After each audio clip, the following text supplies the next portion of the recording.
I tell my students that, once you press that button, a second later, that picture is history. And, as people die off, that's all that's left. So I'm an historian, and I think I'm very proud of that. My name is Bregg. I'm a freelance photographer, also teaching part-time at Ryerson University in the journalism school. I'm a former photographer with Maclean's Magazine, Canadian Press, and the Associated Press.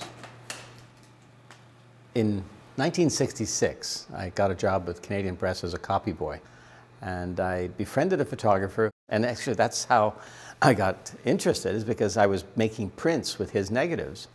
And he said, look, why don't you buy this camera and take your own pictures? And so I bought the camera, and I remember showing it to my dad, and he said, what'd you pay for that? What a waste of money.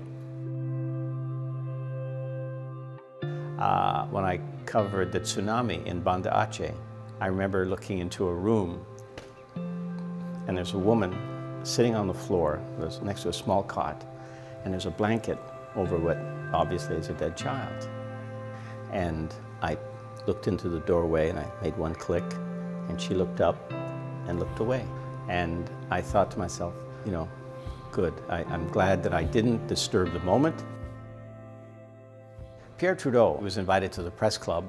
It was the tradition to give the Prime Minister of the day an honorary lifetime membership to the press club and the press club tie.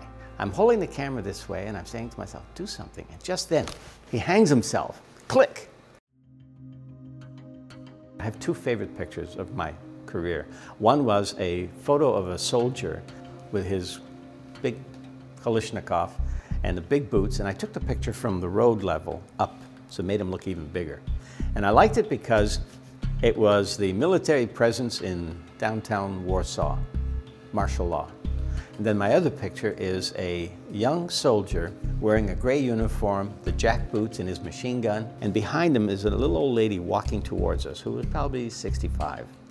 And she's just looking up at him with a scorn, and his smile in the picture is innocence and anger. It was just one of my favorite pictures. I really feel proud of that one.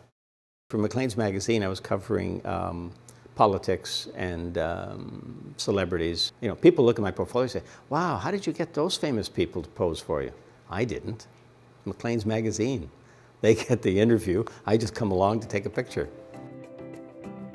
I have known Joe Schlesinger for many years, and a couple of other people, Sally Armstrong.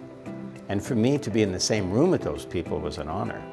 But now I'm on the same list. It's a little much for a little boy from Aylmer, Quebec, who started off as a copy boy.